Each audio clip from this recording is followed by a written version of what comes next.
Welcome back to Beyond Your Wildest Imagination. This is now episode 8, and we've been sharing beautiful stories about people in the Cowichan Valley who are living a life beyond comprehension to what they could have imagined when they were in active addiction. And we've listened to their stories of triumph over their addiction and how hard life was. And it's now my turn to share my story, why I'm doing this, my childhood, my past, my struggles, my story, and how my life is now beyond anything I could have possibly imagined when I was in active addiction.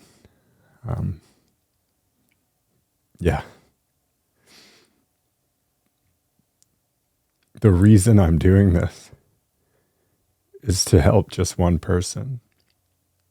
That one person was me, and I needed help in any way, in any possible way that I could get it. And so my hope is for you guys out there watching and listening, that something you've heard over these 8 episodes has helped you or helped change your view of addicts or people on the streets. Or if you are one of those people that are struggling out there, that maybe something you heard here has helped you in some way. Know that your life can change.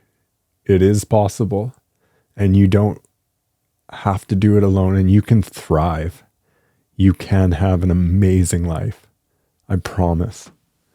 I didn't think so, but now I know it's true. So today, the format's a little different.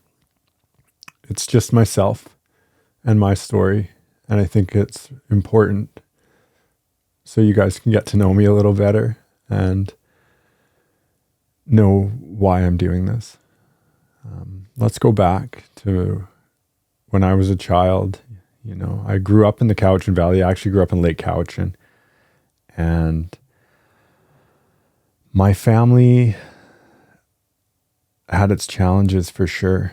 My dad was an alcoholic from the time that I was born. I knew him as a drinker. He would get pass out drunk. He would make the family embarrassed. He'd be passed out at a family function, head down on the table, out cold. And that didn't just happen externally. He would drink at the house, and I'd be walking on eggshells, not knowing if he was a little bit drunk and happy, making jokes, or if he was going to be violent towards my mother and me, verbally abusive, physically abusive to our family. And it played a toll on me, even to this day. It's shaped who I am as a man. And it definitely played a big factor in my addiction. I didn't have any coping mechanisms. I didn't know how to think for myself, but most importantly, I didn't know how to feel. I was living in fight or flight as a child. I didn't know that. I didn't know that saying, right? I just knew to watch out for danger at all costs, protect yourself. Growing up, trying to be the best kid that I could, trying to win my mom's and dad's approval. And my mother, she has a really big heart, but she was also wrapped up in that fight or flight. And in doing that, trying to protect us and from him and protect herself, led to us being neglected and not getting the proper care that we needed and the proper love. I mean, my mom was never told by her mom and dad that she was loved. And I think that trickled down also, and that played a role in my life. She does say, "I love you," but it was really hard for her to express that in many words. And during my childhood, I went to school. I would get good grades, still trying to win this approval of my father, do well in sport. Hopefully he'd come to the game and watch me and see that I was doing well. But never getting any of those words of affirmation from him, but still trying to win his approval. And he drank every day. And I also had a brother, and he was 13 years older than me. And he had addiction problems as well. He was drinking heavily all the time, and he was into hard drugs, and I knew that. And it caused a lot of turmoil in our family as well. As things progressed for me through school, I did quite well academically up until about grade 8, grade 9. I was a year ahead in math. I was doing well in sports, had good friends. I tried smoking weed, and I liked it. And all of our friends, we liked it. Tried drinking. I didn't like drinking, but I sure liked the way it made me feel. And it was an escape for, like most people out there. It's a way to suppress your emotions. And it was this feeling inside me that made me feel like I fit in. Me and my friends would get drunk together, laugh, and things I could just forget about everything. And this was the beginning of a long span where things started to unravel for me. My grades started to slip at that point, and I had suicidal thoughts. They were pretty extreme. I was pretty mopey, and I wanted people to notice, but not really find out that I had that internal dialogue going on. I would hint at it, and I wasn't very good with girls. I didn't know how to express myself properly. I did so in unhealthy manners. It was these cries for help that nobody was listening to. And I couldn't get that at home. I couldn't get it from my mom. I couldn't get it from my dad. And my sister was older than me, and we clashed. And my older brother, well, he was non-existent in our life except for stealing from us. And I couldn't get what I needed. And as my grades started to slip, I dove into sports still, and I was still doing really well in sports. But by grade 10, I was 16 at this time, and I decided to try cocaine.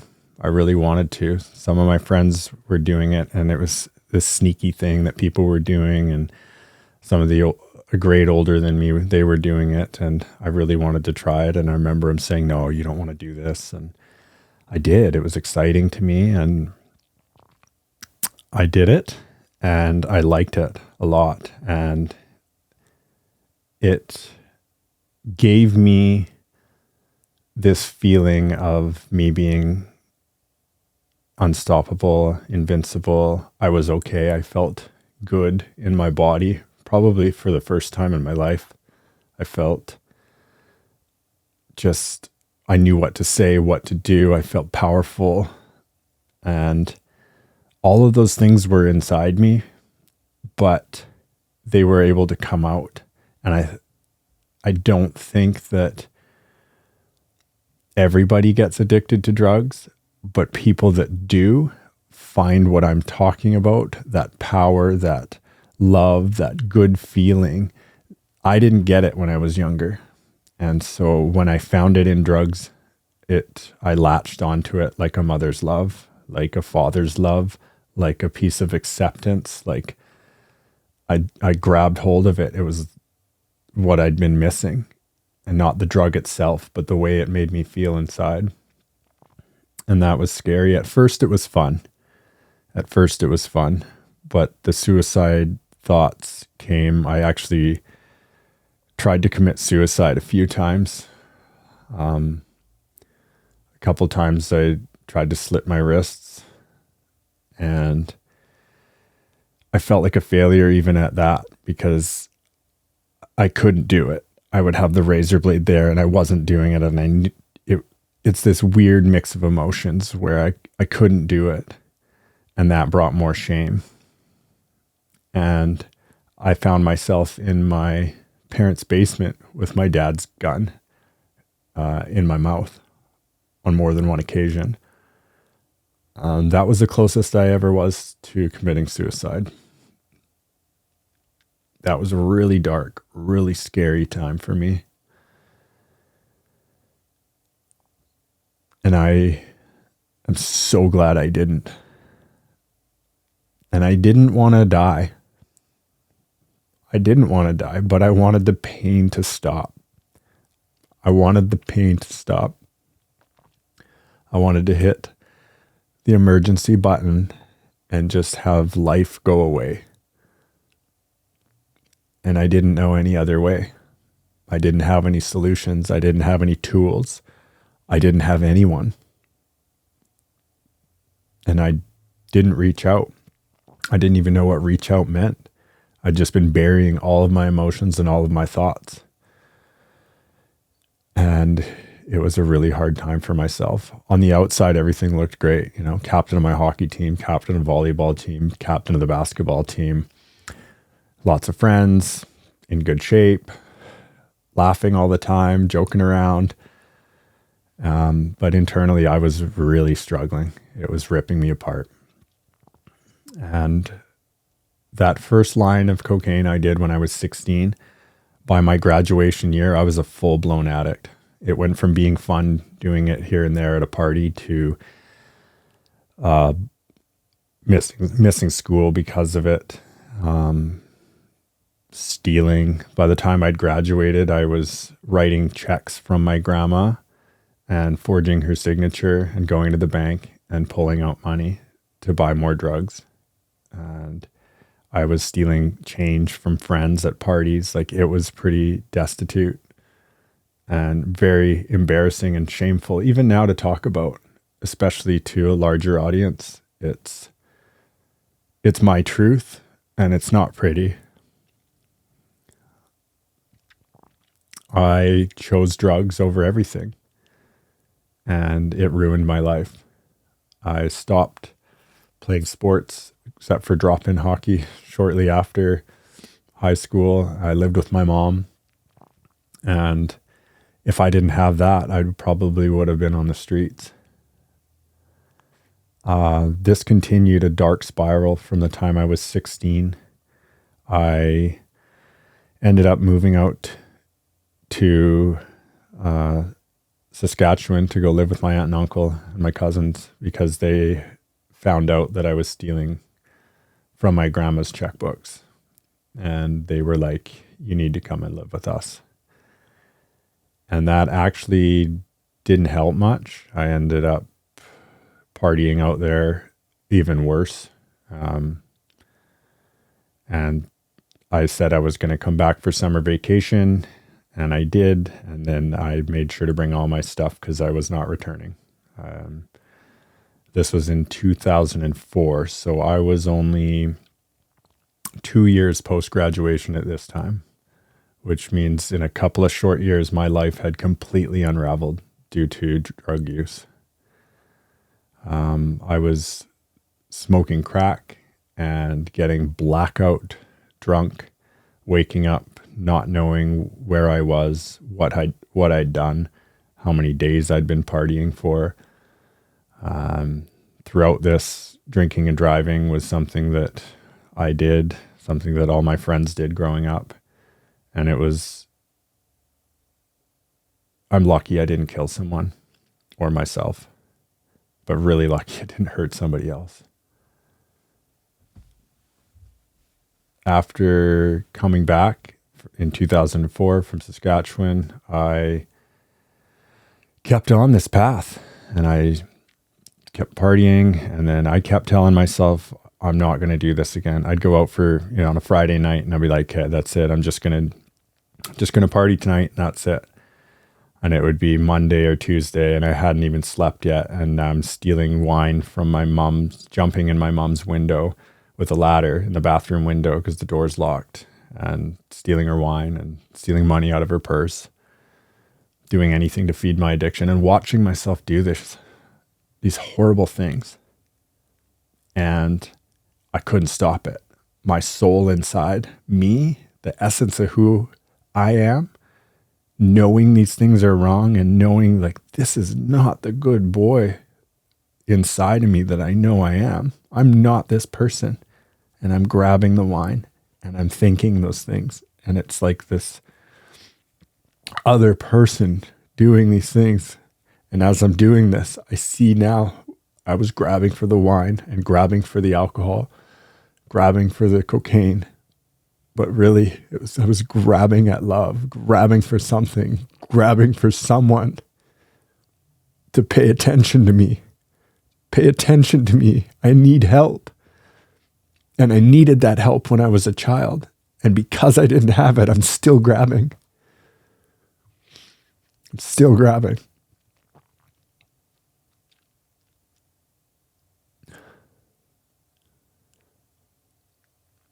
And I ruined a lot of friendships.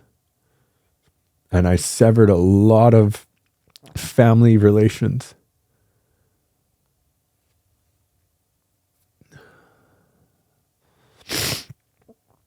And it was a hard lesson or two, or 3 or 4, or 5 or 6 that I just couldn't learn.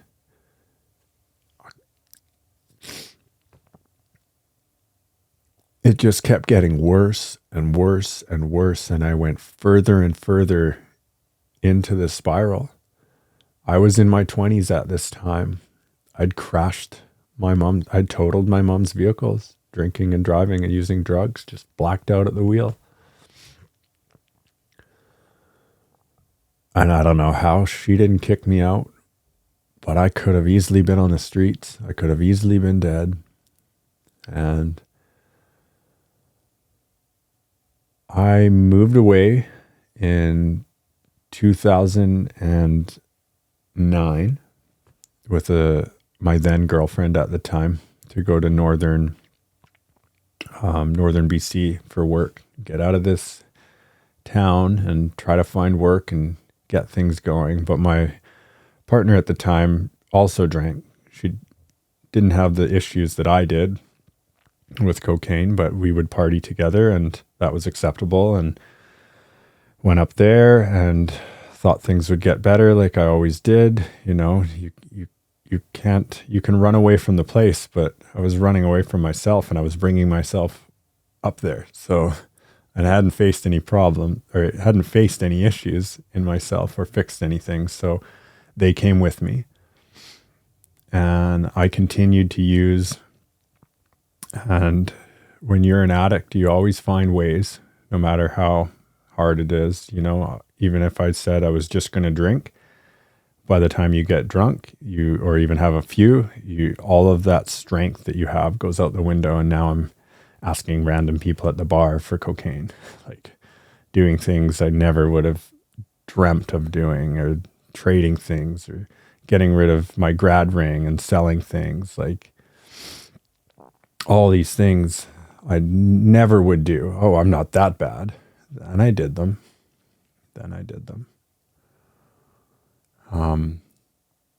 That relationship ended. I was actually engaged, and that relationship ended in a not so pleasant way. After that relationship ended, I was in a pretty bad spot, and things got even worse. I started using even more heavily and blacking out more and completely missing work. And a friend of mine worked for the same company, and I had no-showed, and nobody could call, nobody could get a hold of me. I was out for a couple of days, and 2 of my friends that I'd gone to high school with, they'd showed up at my apartment, and they were banging on the door, and I finally got up, and I was a mess. The place was a mess, and I realized, wow, like things are not looking so good here. And they were like, you got to get some help. And so I started going to get some help. I started going to this day talks, it's called. You just walk in, and I was in Fort St. John at the time, and I kept going into this place saying, I need help. What do you do? And I started learning a couple of tools in there, like codependency, like the jealousy that I used to have. And like, this was the first time I'd ever learned about any of this stuff, learning tools, how to notice your emotions. And I latched onto it, and I went every single day to this place, and I tried to get as much from it as I could. And I said, I need to go to treatment. I need to go to a facility. And they're like, the wait list is huge. And I'm like, I need to go now.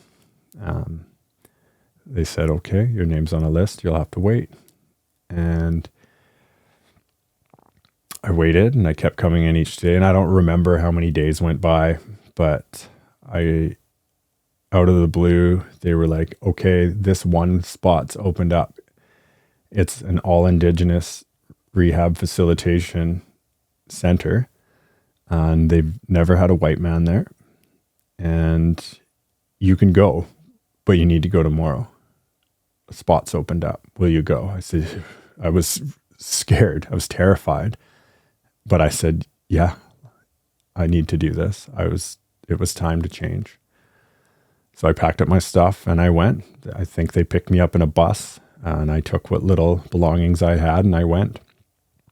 And I went, and it was really scary. It was hard. And for the first time in my life, I started to talk. We talked about the problems in our lives. I talked about my family. I talked with other people who listened, and I learned tools there. For the first time in my life, I meditated. I remember looking at a candle and learning how to meditate, and I was like, oh, okay. Like, I didn't know much about it, but that's where my spirituality started. And we went into Sweat Lodge, and I had a very powerful experience.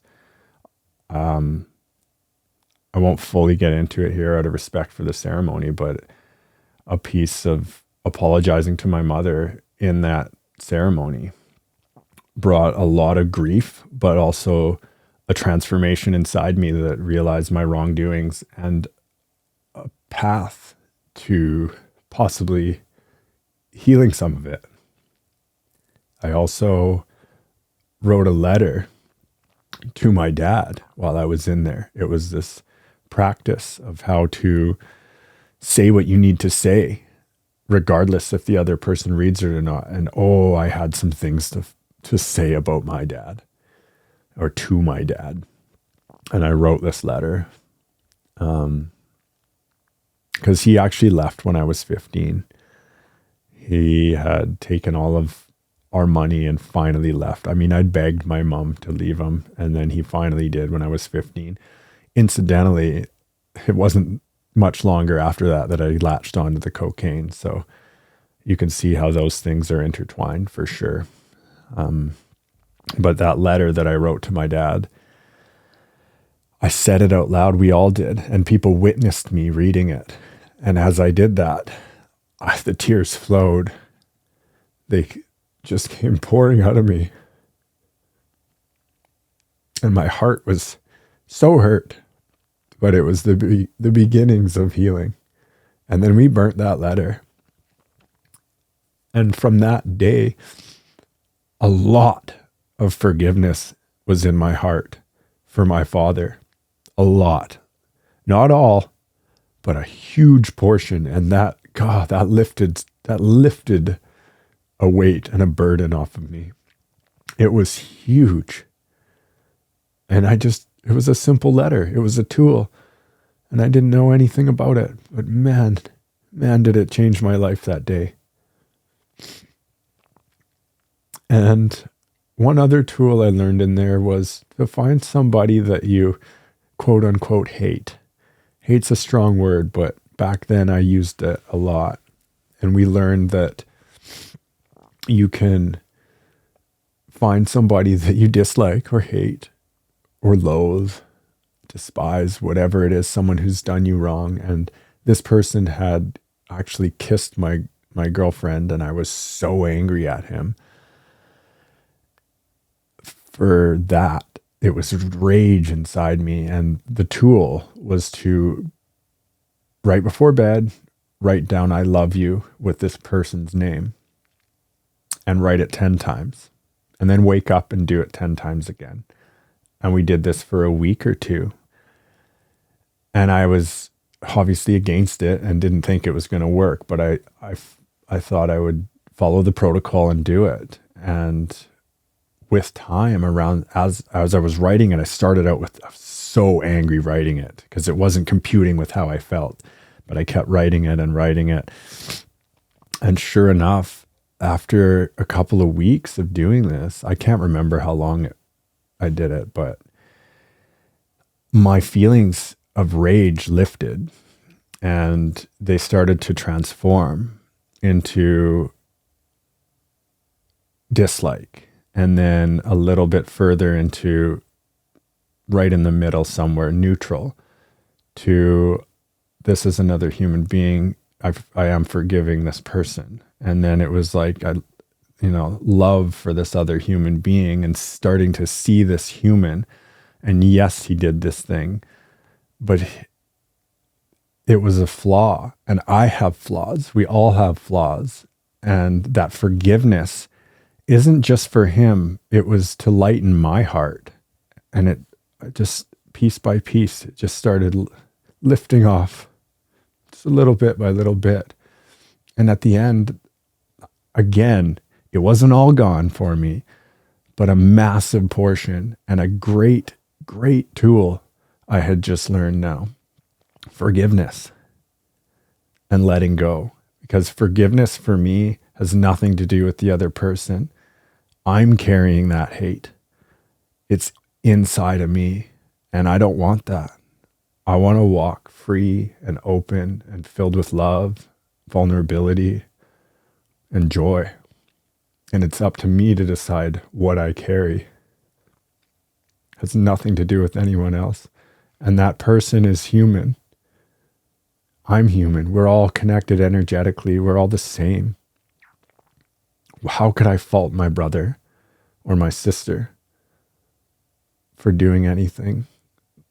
I've done so many things, and I'd hope for forgiveness myself. I have shame and I have guilt and I have fear, but I also have joy. I have a lot of joy and a lot of love. And so does every single human being on this planet. You just have to have a little compassion and a little bit of forgiveness. I learned that day. I learned a lot in there, and it was the most powerful experience of my life. It shaped who I am today. This amazing place that helped me, and the people in there that helped me, and the willingness for people to want to help others. And that's, now I get that gift to give back, to help others. That's what we're here on this planet to do. And so I left that experience. I think it was 2 months. You'll have to excuse me. My memory's not as good as I think it should be. I don't like to use the word should, but my memory, it's all mixed together because of the trauma I had when I was younger. That was a mechanism for me to shuffle things up so that I didn't have all these bad memories. I block things out, compartmentalize, change things. And it's the structure of my brain that has changed so that I can protect myself from my thoughts and my past. And now it's even bled into my life now, even though I'm living this wonderful life. There's still some reminders, some stark reminders of what happened to me. And I left that experience changed, and I thought, I've done it. God, I feel good. I believe it was 2 months. And I felt incredibly empowered and amazing. And I thought, this is the start of my new life. And I met someone that I'd gone to high school with, and we met and we started to hang out. I asked her to go for coffee. I told her that I don't drink though, so just coffee. I quit drinking. I don't drink at all. And we went out for coffee, and then my brother and sister were at home, and my mom had gone away for a while. I don't know where she went. She'd left. She'd gone on a trip. She's gone for the weekend, and my brother and sister were drinking, and I had no aftercare plan. So I was like, who cares? I'll just drink this one time. It's no big deal. And boom, right back into that spiral. That's all it took. This new girl that I met, I had told her I wasn't drinking. And the next time we went out, I was drinking again, and I was trying to keep it casual, but I was fully back into my addiction, doing drugs and drinking heavily. And my girlfriend at the time, we decided, because I was still living in northern BC, we'd both decided we were going to move to Alberta. I was going to find work there. She had a friend that lived there, and we were within a couple of short weeks, we'd already planned to move together. And I was spiraling pretty bad at that point. I was blacking out again. I went back home, which was Fort St. John, for myself, and she stayed here in the Cowichan Valley. And I continued this onslaught of drinking and just messing up my life. Then shortly after I'd gone back, I got a call from my mom. And my brother had died. He didn't wake up. He had a lot of drugs in his system every single day, and we didn't get the exact cause, but we're pretty sure that's why. He probably mixed sleeping pills, I think, with all the drugs and alcohol that he consumed, and his partner, his girlfriend at the time, just found him the next morning, laying next to her, and he was cold and he was gone. And that shook me up really bad. My brother and I didn't have a very good relationship because he would steal. He would steal stuff from me. Like, my friend and I traded my Xbox for his PlayStation while I was in school, right? And I came home one day and my friend's PlayStation was gone, and I had to try to get it back. And so it was my brother would be banging on the door, asking my mom for money and doing all these crazy things. And it was an awful relationship for sure. And he was much older than me, and my dad hated him because it wasn't his kid, and because he stole, and it was just like this crazy whirlwind of a life that we were living. And I'm so grateful though, because the last couple of years before my brother passed, I got the opportunity to reconnect with him, even though it was through drinking and using drugs. We bonded and connected, and it's the only saving grace when he died, is that I got that special time with him to actually see him as a person, and even watch him as an addict. And so I got to see my brother, who I thought was this awful person, and he is this beautiful, smart,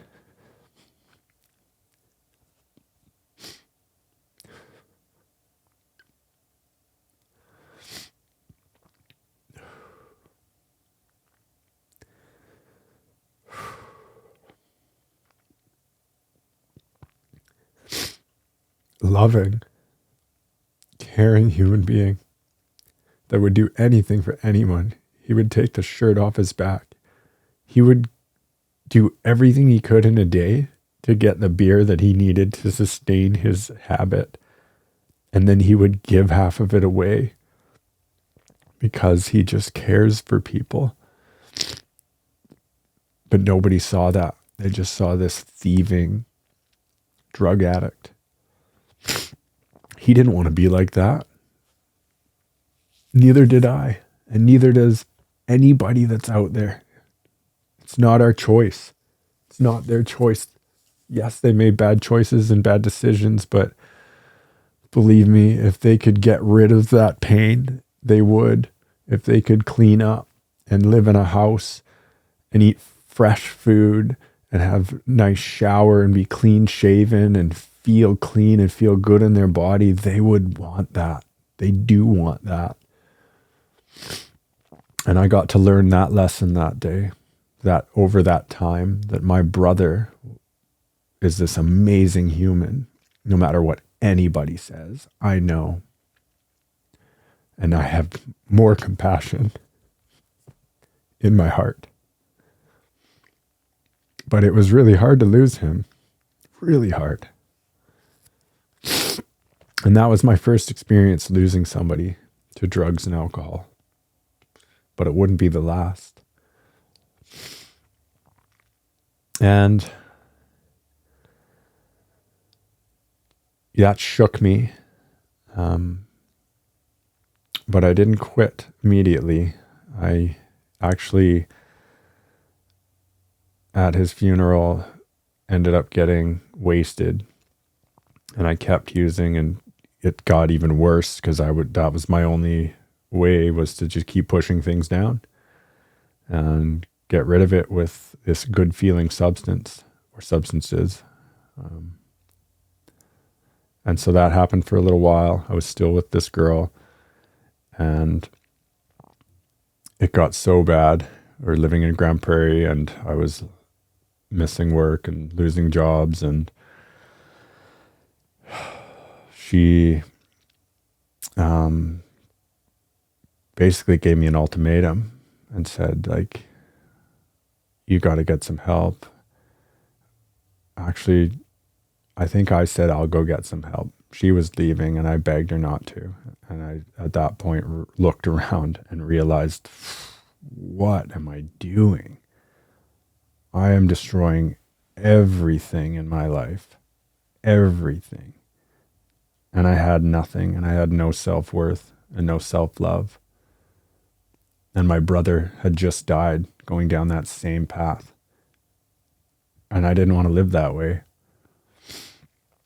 And so I walked myself into my first Narcotics Anonymous meeting in Grand Prairie, Alberta. And it was really scary, and it was vulnerable, and I was vulnerable.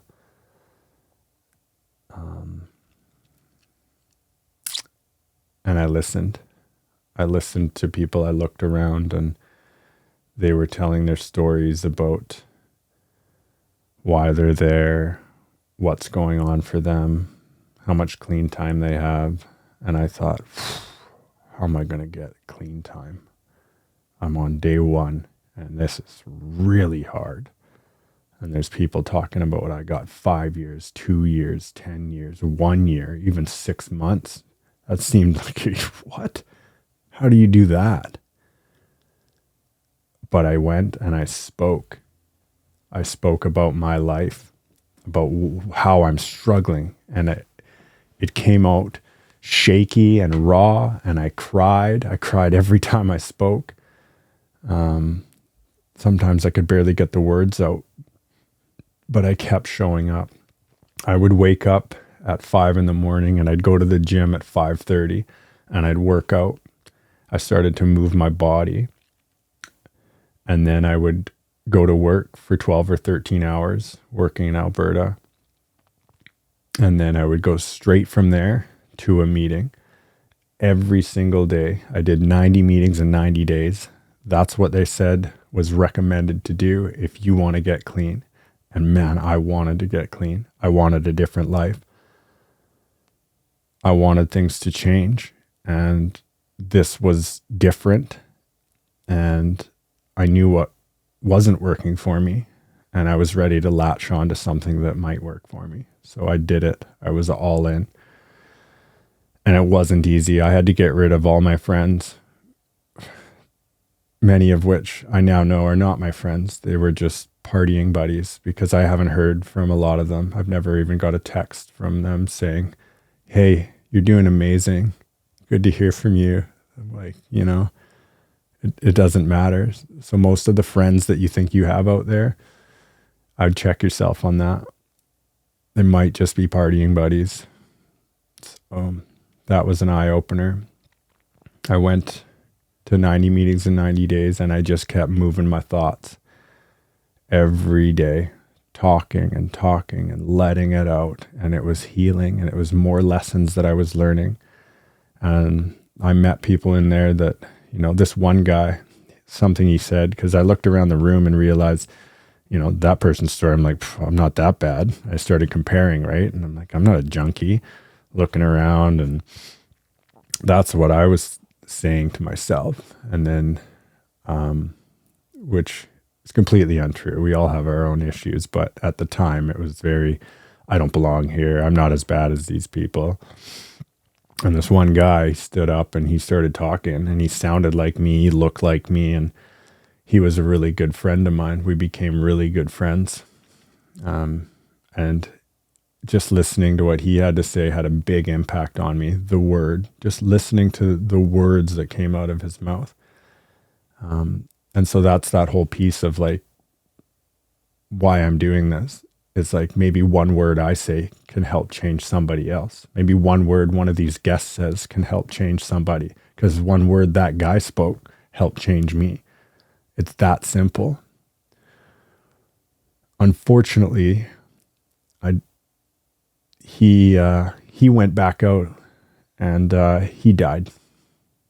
He'd had years clean when I first got in there, but he struggled. He'd yo-yoed back and forth, and I'd moved away at that time, but I found out that, he didn't make it. He went back out partying, and he overdosed. So it's, you got to keep working at it, and there's more to getting clean than just staying off of the drugs. There's a lot of inner work that has to be done. I won't mention his name, but I think about him a lot. He's just like me, and I could be there.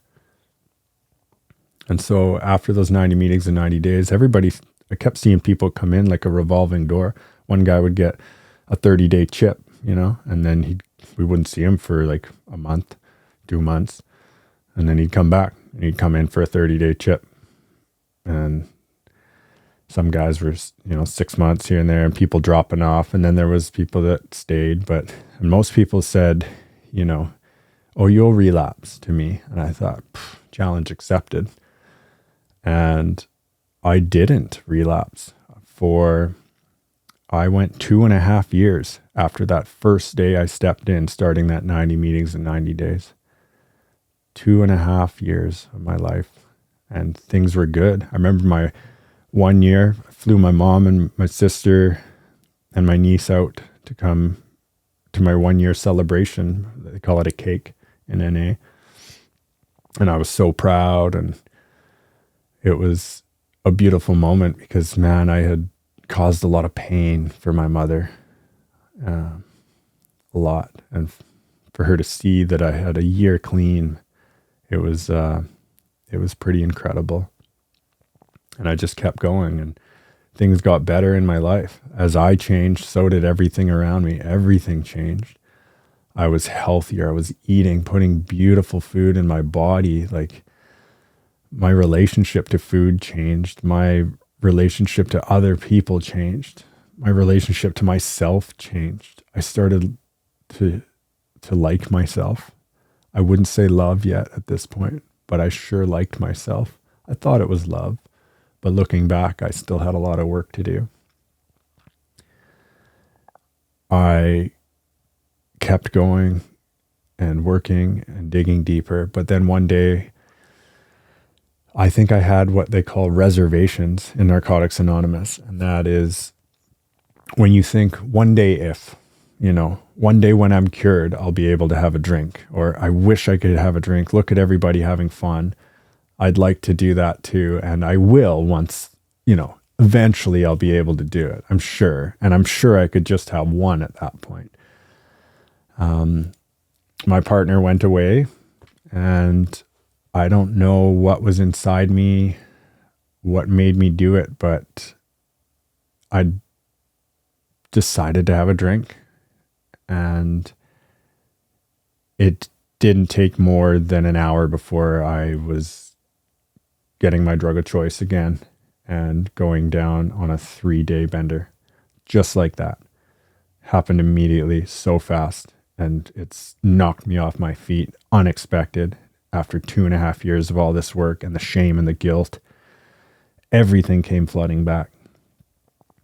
And that was a really hard place to walk back into those rooms. And some of you may know what I'm talking about, but to walk back into those rooms after you've felt all that shame, I was trembling. It's really hard. But I did it, and I started my journey again. It didn't start that day, but it felt like I was starting over again. Another 2.5 years went by, and I ended up relapsing again. It was becoming a pattern. I'd get all this amazing clean time, but there was something inside me that I was just ignoring. And I didn't know what it was. I didn't know how to pinpoint it. And I didn't like that aspect of myself. And it was weighing on my relationship for sure. But we would just sweep it under the rug and move on because everything was good. So even during this time, after I'd got clean, I started to get back into sport, get back into moving, exercising my body, and I decided to try triathlon. For anybody that doesn't know what that is, it's swimming, biking, and running. And I tried that for the first time in my life when I was in Grand Prairie. I thought I'd sign up for a race, and I did an Olympic distance race, and I didn't know how to run. Didn't know how to swim with goggles on. I've been swimming my whole life, but I'd never swam actually in a pool. And biking, I knew how to bike, but not with clip-ins, or clipless pedals. And I gave it a shot. And I remember falling over in my driveway because I couldn't get my cleats out of my bike pedals, and I fell right over. But I just kept getting up and kept trying, and I did my first race, and it went really well. I've had so much fun. I thought I was just going to do it as this one challenge, and I got really excited afterwards. It felt really good. The atmosphere was amazing, and it was something that I could do. And not well. I mean, I think I don't remember what place I was, but it wasn't worth noting anyways. And I then found out that you could be on, I saw people wearing these Team Canada shirts that I was racing against. And this one guy on my hockey team, actually, he's the guy who got me into it. He saw me on the ice, and he said he did them. And he was like, "You're pretty quick on the ice. You might be good at them." So I tried it, and I asked him, "What are these Team Canada shirts all about? Like, are these ex-Olympians or what?" And he's like, no. He's like, "You can, if you're good enough, you can race for your country." And I was like, "What do you mean?" He's like, "Yeah, as an age grouper, you can race for your country. You have to qualify, and anybody can do it." And I was like, "No way. Okay, I'm going to do that." He's like, "Well, it's really hard. You got to get really good." Okay, challenge accepted. So I dove into that. That became my religion. That became my addiction, to be honest with you. And I kept putting one foot in front of the other. I taught myself how to swim off of videos.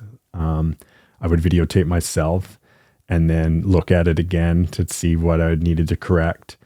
I would have my partner videotape me while I was swimming in the pool. I actually had found some guy to help me biking, and I just kept learning. And within 2 short years, I'd made Team Canada. In the mail, I got my jersey with my name on the back. Team Canada. Just 2 short years after I made the decision that I was going to change my life. And that's because I took those little steps. And so for anyone listening or anyone watching that thinks there's no way that anything like that could happen to me, I wasn't good at any of those sports. In fact, I was awful at swimming. And you just got to keep trying and keep putting one foot in front of the other and just get up and get yourself clean. You're worth it. You can do amazing things. And that took me all over the world. I got to go to Mexico, Switzerland, Bermuda, Montreal, Abu Dhabi, places I'd never even thought of going. But I got to go because I started to believe in myself and I started to take action. And I could only do those things because I got a clear head, a clear mind, and a clean body. And for me, that enabled me to focus on something and something healthy. Because as an addict, we're really good at doing a lot of things, but it's usually to get ourselves drugs. And like, we're really smart people and we're really resourceful. But when you start to get clean, you can use those same skills in life to better yourself. And that's what I did. My determination and my grit. I didn't stop. And even though I was doing all those things, there was a missing piece inside. I didn't love myself yet. I didn't know how to feel. And I was unaware of that. I thought I was doing all the work. I was listening to spiritual teachers every night, reading books on self-help and going to meetings. Like, I was doing all of this work. And I think I was still skirting around my actual feelings. And in 2019, my then partner and I, who we were also engaged, we decided to part ways. And that was a catalyst for me. I ended up relapsing again a couple times. And it shook me up pretty bad. I had my last relapse was in 2020. And I got what they call, I'm not 100% sure, but the DTs. And I was partying for 12 days straight. And it started with people, but then it was by myself. And I couldn't stop. And then when I finally did, I flushed the drugs down the toilet and I stopped drinking. And I was not in my right frame of mind to realize how detrimental that can be to the body. And I had the most craziest experience. Time didn't make sense. Nothing did. I was scrambled and weird, and time was skipping around, and it was one of the scariest moments of my life. And I got in my vehicle and I drove to my mom's house, and I just should not have been driving. And I just drove and really slow, and I made it there. And I told her what was happening. I told her what was going on. And I said, I think I'm in trouble here. I'd want to quit. I'm done with the partying, but I don't know what's going to happen. And I was trying to wean myself off, but it didn't work. And I woke up to my mom screaming my name, shaking me. And the terror on her face, I will never forget. She believed she was losing another son right in front of her. I had a massive seizure, which she said lasted over 10 minutes. it is a miracle that I'm alive. An absolute miracle.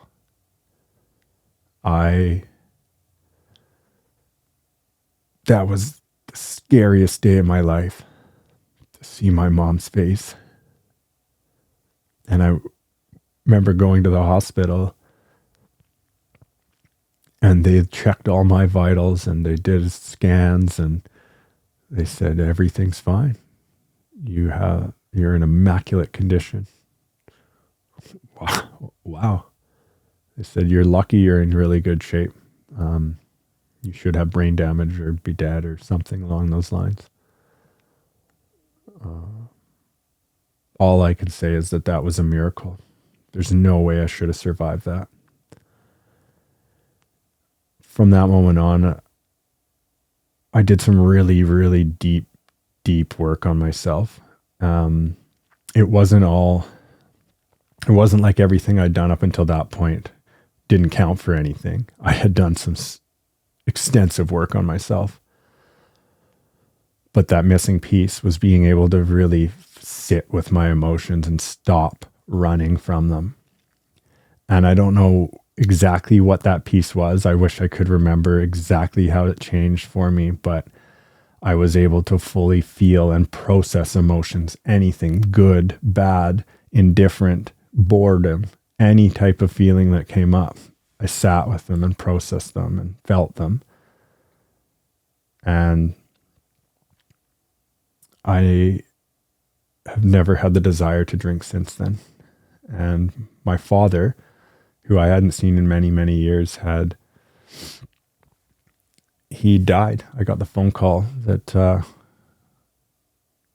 he actually had a heart attack, and they weren't sure. It was touch and go, but his organs were failing him because he was such a heavy drinker for his entire life that his organs just couldn't make it. And then he died within 24 or 48 hours. I don't remember, but he died from using drugs and alcohol. I mean, he didn't directly die from drugs, but that was another person that I lost. And that was really confusing for me. I didn't know how to feel because I was still angry. I still had questions. I needed answers. I needed love. I needed time. I wanted time. And I didn't get it. And so that was really hard for me. But here's the caveat. Not once did I think about drugs or alcohol. I just sat with it and I processed it, and I felt every inch of pain that was inside me. And I bawled and I cried. It was just emoting out of me, just flowing. And it was awful, but it was beautiful. I was fully feeling his death and my sadness and my grief. And it was mine. And I allowed myself to feel it. And I think something shifted in me prior to that day, but the realization that I knew how to feel and how to process, and I have no desire to go back to drugs and alcohol. That's not for me. And it took a lot of work and a lot of years and a lot of trial and error, but I did it. And triathlon is just one of the amazing things that I've done in my life. Now I have an absolutely incredible partner. She is a blessing to me. She sees me, she challenges me, she makes me laugh. We cry together, we laugh together, we live together, we explore. And we're just getting started. But I am now the man that I need to be for her because of all the work I've done. And we own a home in this beautiful Cowichan Valley. And we get to play in the ocean. And I get to feel everything. I get to experience everything without numbing myself. I get to be present in partnership. And it's not all easy, for sure, as many of you know, but I don't numb it with anything. I sit in it no matter how hard it is, and I face it. And with that comes beauty, because I also get to sit in the joy. I also get to sit in the amazement and the love. I get to feel love, and I love myself. I can say that today, and man, that took me a long time, but I love my partner. I love myself. I love my family. I love my friends. I love being alive. Man, I love this world.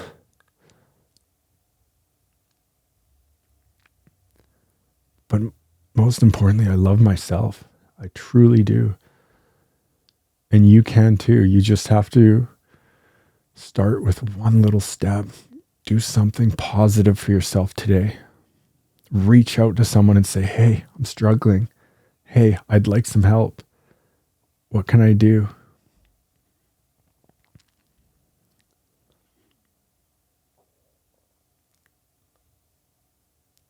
I get to give back now. I've been doing, I ran a men's group. I'm currently not running one, but that was amazing. I tried to join one myself, but I couldn't find one. And I was like, I'm just going to start one. And I did. And it was beautiful. And I learned a lot, and we got to help each other. And I feel like that's a piece of giving back. I may open another one as well. I'm also, because of who I am, I've been asked to speak at high schools. Now I get to give back to people that were my age or just before my age and offer them a little bit of hope and a little bit of my story, so that perhaps maybe they will make better choices, so that they can have tools within themselves that I didn't have before they go down the path that I went down, because I wasted a lot of years. And it would be a beautiful blessing if just one of those children, one of those students that I spoke to, one word that I said, perhaps shifted their perspective enough to make it so they didn't go down the same path I did, or worse. And it's a beautiful blessing. I get to give back. I get to give back, and I plan on doing more of that. It lights up my heart.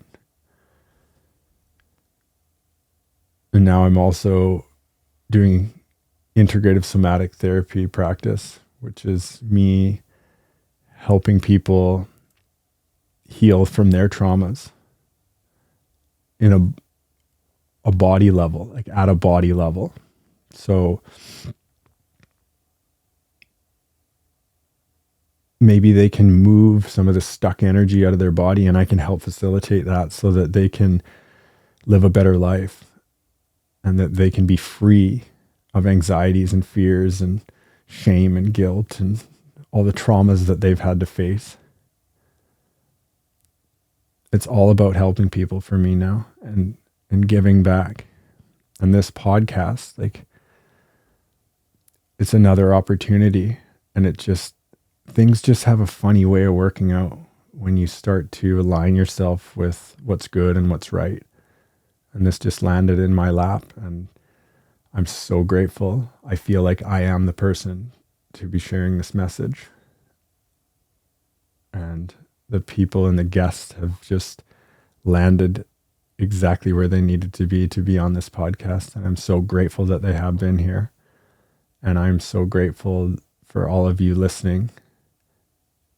This has been an amazing first season. We've had powerful stories, powerful guests, and I hope that it can help just one person out there. And my message, I often ask, what's your message on this podcast? What's the message you would give to anybody out there struggling? Mine is just take one little step that you didn't take yesterday. Just a little tiny step in the right direction, whatever that is for you. Asking for help, going to a meeting, telling somebody your problems, saying to yourself, I don't feel good. I need help. Or I'm okay. Whatever that is, just take that one little step, because I promise you, it starts snowballing and your life will get better. But you do have to take action. I hate to break it to you. No one's coming to save you. You have to take action. But you can do it. You can grab hold of the reins. You can grab hold of your life. I did. And now I get all the beauty and joy and splendor that life has to offer. And there's still pain. And there's still trauma from the past. And there's still things I don't like. And things and people that don't like me. And that's okay.